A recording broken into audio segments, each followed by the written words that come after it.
mucho de qué hablar, querido César. Ahí está, ¿no? El dictamen que ya se consigue rumbo a la reforma judicial, la intromisión de los Estados Unidos. Todavía no hablamos de esa parte también muy, muy gruesa y cuestionable en cuanto a pues vamos, a la injerencia de tanto Canadá como Estados Unidos, que provoca que el presidente suspenda momentáneamente relaciones con las embajadas de Estados Unidos y de Canadá.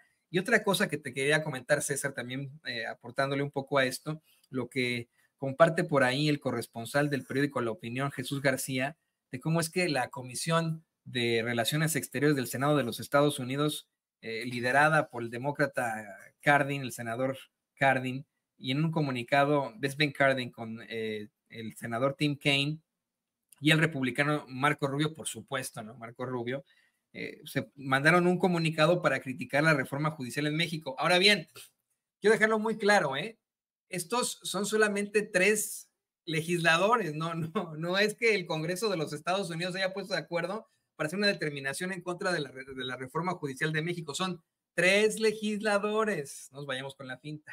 ¿Qué opinas de esto, querido César? Fíjate, Toño, que todos están jugando un poco a la política, ¿no? Incluso los comentarios que hace Ken Salazar menciona que los hace a título personal. Y el presidente de la República, aunque manifiesta que en este momento no estarán detenidas las relaciones con el embajador de los Estados Unidos, me sonaba como cuando el novio y la novia se enojan y le dicen, no eres tú, soy yo, dame un tiempo, ¿no? ¿Y por qué? Pues porque el presidente tiene un colmillo largo y retorcido y me parece que es la forma de contestar y mandar un mensaje al gobierno de los Estados Unidos como para decirles, a ver, no se estén metiendo.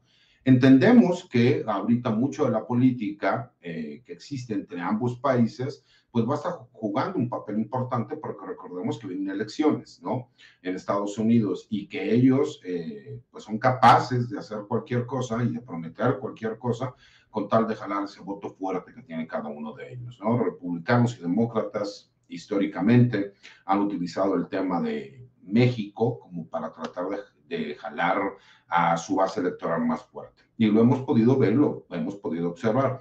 Pero me parece que estamos hablando de muchísima información que se ha dado en un mes, porque cumplió un mes, un día, la detención del Mayo Zambada.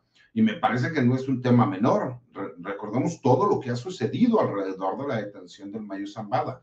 Pasamos de hipótesis diversas al grado de ya entender y conocer que hubo un pésimo trabajo por parte de la Fiscalía del Estado de Sinaloa, al grado de que tuvo que renunciar la titular. Y eso pues nos hace ver que este tema también ha sido utilizado, ¿no? ¿Por qué no ha salido más cartas del Mayo Zambada? ¿Por qué parecería que están administrando cierta información? Porque ahora sabemos, ¿no? De acuerdo a un nuevo supuesto testigo presencial de los hechos, que en teoría escucha la voz del gobernador, ¿no? Cuando me parece que ahí la Fiscalía General de la República ya hubiera podido obtener la información, porque si bien es cierto, el gobernador viajó a los Estados Unidos en un avión particular, pues por supuesto que tuvo que hacer los trámites necesarios y forzosos que todas las personas tienen que hacer, obviamente pues, con la parte de aduanas del gobierno de los Estados Unidos, lo cual podría demostrar que él no se encontraba, como él lo señala y en teoría lo demuestra, en ese momento en que supuestamente escuchan su voz. Y me parece que es parte de otra narrativa que se ha estado manejando, pero que hemos tenido tantos temas importantes que se han estado dando, que ha quedado a un segundo término, pero que lo siguen utilizando y que existe una manipulación por parte del gobierno de los Estados Unidos, que me parece que lo que busca no es tanto desestabilizar al gobierno mexicano, sino tratar de influir en las decisiones, no que vaya a tomar el presidente de México, porque él ya va de salida, sino para presionar al gobierno entrante, a la doctora Claudia Sheinbaum. Y lo digo así de claro porque lo que ellos no quieren es tener otro sexenio en donde no puedan tener intervención directa en el gobierno de México. Porque recordemos que la intervención no solamente se da en cuanto al trabajo coordinado con las agencias de seguridad de los Estados Unidos, tiene que ver con muchos de estos hechos que terminan influyendo obviamente incluso en la parte comercial entre México y los Estados Unidos. No es tema menor que México es el principal socio comercial de los Estados Unidos, así como el principal socio comercial de México son los Estados Unidos. y que en ese intercambio que existen todos los días, estamos hablando de miles de millones de dólares, que obviamente, pues por estos negocios que existen entre ambos países, benefician a empresarios de diversos lugares de la República Mexicana y de los Estados Unidos. Y me parece que ese punto de injerencia lo están tratando de buscar porque dicen, no podemos darnos la oportunidad de que suceda lo mismo que sucedió con el presidente López Obrador, quien, pues obviamente con una forma política correcta, dice, las relaciones van a continuar.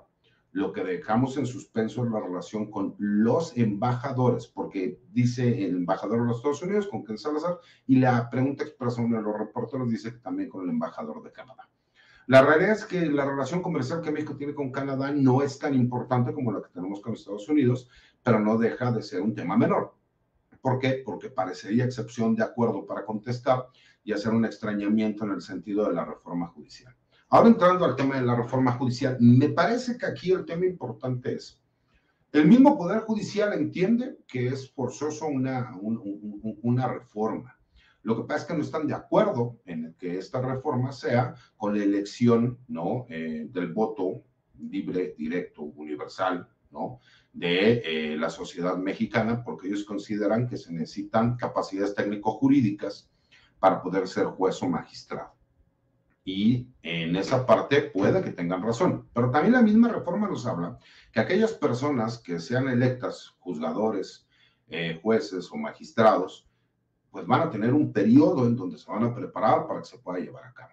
La realidad es que hablan de una carrera dentro del Poder Judicial que sí existe, pero no es como tal una carrera judicial, porque también se ha dado el caso de personajes que no cumplen con el requisito de ser actuarios y secretarios de acuerdos para poder ir a un examen de oposición. ¿Y qué es lo que pasa con el examen de oposición? La mayoría de los personajes que van a un examen de oposición pasan el examen. El problema es que las vacantes que existen, pues obviamente no alcanzan para todos, y ahí es donde sí viene el nepotismo, donde los familiares de los magistrados, de los ministros, de los jueces, los consentidos, los amigos o los que forman parte de ese grupo, son los que terminan obteniendo esos puestos. No es en todos los casos, pero sí en la gran mayoría. Ahora bien, ¿qué es la parte que preocupa aquí? ¿No? Como pudimos ver y tratar siempre de explicarle a la gente con palabras muchísimo más decentes y sencillas, no como hablamos los abogados, que parecería que a veces terminamos confundiendo más a la gente. La Comisión de Puntos Constitucionales de la Cámara de Diputados, ¿no? Que es la Cámara de Origen, recibe, ¿no? la propuesta de reforma, que nosotros conocemos como Plan C, para la reforma al Poder Judicial. Y el día de ayer, en una discusión de más de 12 horas, analizaron cada uno de los puntos y observaciones que se señalaron y se dio entrada a esta propuesta. Y como bien lo señaló Pepe, hubo por ahí incluso algunas solicitudes para que se pudieran incorporar, ¿no? A esta propuesta, como los famosos jueces sin rostro. Y tenemos un problema, ¿no? Porque si bien es cierto, la idea se me hace buena, sería inconvencional, porque la Corte Interamericana de los Derechos Humanos ya señaló en los diferentes preceptos. Muchas personas señalan que esta iniciativa se toma por lo que se llevó en su momento en Colombia, pero yo tengo el antecedente de que se empezó a llevar en Italia cuando querían desarticular a la mafia, ¿no? Y que obviamente a lo mejor en Italia sí tuvo buenos resultados, también se implementó en Brasil, se implementó en Perú, se implementó en Colombia, ¿no? Pero obviamente la Corte Interamericana, al señalar que era inconvencional, de acuerdo a los tratados internacionales, le daría poca posibilidad a México de que se pudiera llevar a cabo, porque además habría otros artículos de la Constitución mexicana que se tendrían que reformar también, y por eso se suma a esta propuesta. ¿Por qué digo que es una propuesta buena? Pues porque obviamente nosotros hemos visto que muchas veces se termina absolviendo o ni siquiera vinculando a proceso a miembros de la delincuencia organizada, y que por lo general el señalamiento que se hace es que hubo una mala integración por parte de alguna de las fiscalías, por lo general Fiscalía General de la República, es donde se hace el señalamiento, o que no pudieron comprobar, ¿no? Que los hechos se hayan llevado a cabo, como lo menciona el la gente del Ministerio Público, o porque hubo corrupción. Pero también existe la otra posibilidad de que pudieran haber amenazado a alguno de los juzgadores y que a lo mejor no existe un mecanismo para protegerlos. Y esto, en teoría, lo que nos daría la oportunidad es que estos jueces no tuvieran temor o miedo a las represalias, que estos grupos de delincuencia organizada pudieran llevar en contra de su familia, en contra de su persona, la integridad física, etc. El problema es que nuestra misma Constitución te señala que tienes que conocer las personas que te acusan, por qué te acusan, quién te va a juzgar, cómo te va a juzgar. Y hacían un señalamiento a los compañeros que es muy cierto. Nosotros, desafortunadamente, en México adoptamos un sistema jurídico penal que nos obligaron de forma internacional a adoptar un sistema del common law, ¿no? De los países anglosajones, en específico del gobierno de Estados Unidos. Y lo trajimos a México. El problema es, este sistema lo que busca es priorizar la justicia sobre la legalidad. ¿Por qué es así? Porque utilizan a un jurado popular de comunes, ¿no? Como lo dijeron en Inglaterra, sino de gente común, que es igual que cualquier ciudadano que no tiene conocimientos de derecho. Para eso está el juez, para que él, las reglas que tienen que aplicar, sea quien esté verificando que se lleven de acuerdo a los procedimientos legales y que ya están establecidos con anterioridad. Y lo que busca es que este grupo de ciudadanos determinen de forma unánime si una persona es culpable o no es culpable, o si es inocente. Así es como se maneja. ¿Qué fue lo que pasó en México cuando trajimos este sistema a nuestro país? Obviamente le quitamos el jurado. Cuando nosotros le quitamos el jurado, pues entonces ya le quitamos la mitad de lo que el sistema estaba buscando, que era que se aplicara la justicia sobre la legalidad. Y terminamos dejando un sistema legaloide en donde la legalidad está por encima de la justicia. Porque no importa que a lo mejor lo que una persona haya realizado pudiese tener una justificación de justicia, si la ley lo contempla como un delito, pues va a terminar siendo condenado. O viceversa, ¿no? Si lo que hizo la persona, nosotros consideramos que fue un delito, que fue injusto, que no había una justificación, pero la ley lo maneja así, pues obviamente esta persona será absuelta. Entonces, ese es el grave problema que tuvimos con este sistema, y es el grave problema que también hemos tenido, que hay muchos tratados internacionales que chocan con lo que dice nuestra Constitución. Y por lo mismo tiene que haber únicamente criterios que establezcan en qué casos los tratados internacionales choquen con la Constitución. Y obviamente la Constitución, ¿no?, al ser la reina de las leyes en nuestro país, se ha tomado en cuenta sobre los tratados internacionales, porque el problema es que ahorita están al mismo nivel, ¿no? Entonces, obviamente cuando nosotros empezamos a ver todas estas situaciones y vemos que en esta Cámara se acepta la propuesta, pues significa que los primeros días de septiembre, entrando la nueva legislatura de la Cámara de Diputados, pues obviamente ya se entrará a la votación de toda la Cámara de Diputados y a su vez, ¿no?, con la Cámara de Senadores. No significa que ya desde este momento se haya aprobado la reforma del Poder Judicial, pero sí es el primer punto de lo que viene. ¿Por qué es trascendente el hecho de que la Suprema Corte de Justicia haya aceptado una denuncia de contradicción de criterios entre la Corte y el Tribunal Electoral?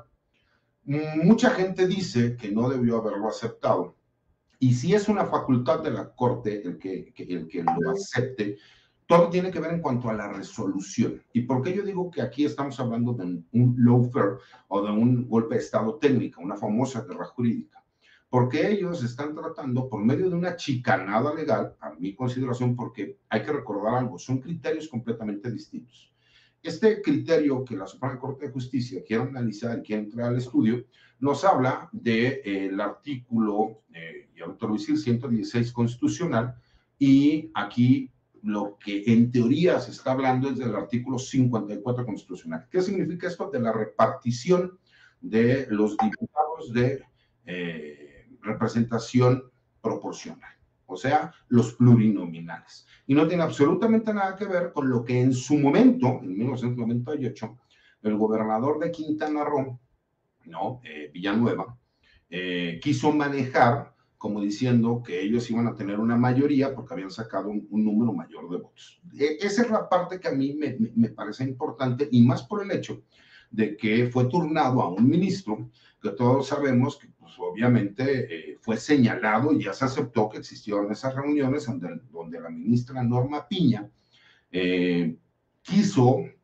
que los magistrados del Tribunal Electoral pues fueran presionados, invita a Alejandro Moreno, al presidente del PRI, y que fue en la casa de un ministro, que es este ministro, que es Juan Luis González Alcántara, quien pues se prestó para que se pudiera llevar a cabo esta reunión.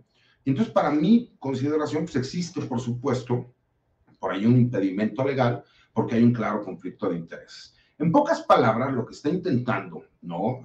Marco Cortés, quien aparte en mi consideración no tiene legitimidad jurídica para presentar esta denuncia de contradicción de criterios, porque se supone que las partes que intervinieron son quienes tendrían que participar, pero por supuesto, como en la original que se presenta en 1998 se hablaba, ¿no?, del bien común, pues obviamente por ahí querrán darle entrada. Pero con el debido respeto, ¿no?, que me parece lo que está intentando la Suprema Corte de Justicia es ordenarle al Tribunal Electoral del Poder Judicial Federal cómo interpretar la repartición de las diputaciones plurinominales para que no se tenga mayoría por parte de Morena y aliados, que es el PT y el Partido Verde Ecologista. No es un tema menor, me parece que es un tema de una importancia y una relevancia muy grande, porque me parece que incluso se están atreviendo a lo que durante mucho tiempo dijimos que estaban tratando de hacer una guerra jurídica, esta lawfare, y que la gente a lo mejor no lo tomaba muy en serio. Hoy es una realidad y hoy podría suceder. Entonces, por eso no es tema menor también el que los ministros de la Suprema Corte de Justicia hayan suspendido actividades el día de hoy. Me parece que fue más por el reclamo que hubo por parte de los trabajadores del Poder Judicial Federal que van a manifestarse a las instalaciones de la Suprema Corte de Justicia de la Nación, porque recordamos que la Suprema Corte de Justicia no está en paro y los trabajadores del Poder Judicial sí lo están. Entonces, me parece que por ahí fue también una forma de presión en donde se sintieron obligados a poderlo llevar a cabo. ¿Qué nos deja todo esto, mi querido Toño, Paco, Pepe? Pues obviamente nos deja con el sentimiento de que sí hay poderes fácticos, que no es casualidad que el presidente del PAN haya presentado esta denuncia, ¿no?, de contradicción de criterios ante la Suprema Corte de Justicia, que en menos de 24 horas haya sido turnada, que haya sido turnado un ministro que en todas sus resoluciones ha ido en contra de lo que representa la Cuarta Transformación, y que curiosamente empezamos a ver señalamientos de algunos pequeños grupos extranjeros, en específico de los Estados Unidos, que hablan del mismo tema. Cuando la realidad es, mi querido Toño, mi querido Paco, mi querido Pepe, imagínate tú, ¿no? Y lo digo con toda honestidad y transparencia, que todos aquellos candidatos sean candidatos de excelencia, que se les haga exámenes a todas las personas que quieren participar para ser jueces, magistrados, ministros, y los mejores, ¿no?, los mejores 10 sean propuestos por el Poder Ejecutivo. Los mejores 10, que sean 5 de la Cámara de Diputados, 5 de la Cámara de Senadores, sean propuestos. Y los mejores 10 del Poder Judicial sean propuestos. Entonces, sí, la gente va a votar por la excelencia, y ahí no me podrán decir que no habría capacidad, porque antes tú ya hiciste un escrutinio y hiciste exámenes para saber quiénes tienen la capacidad técnico-jurídica para llevarlo a cabo.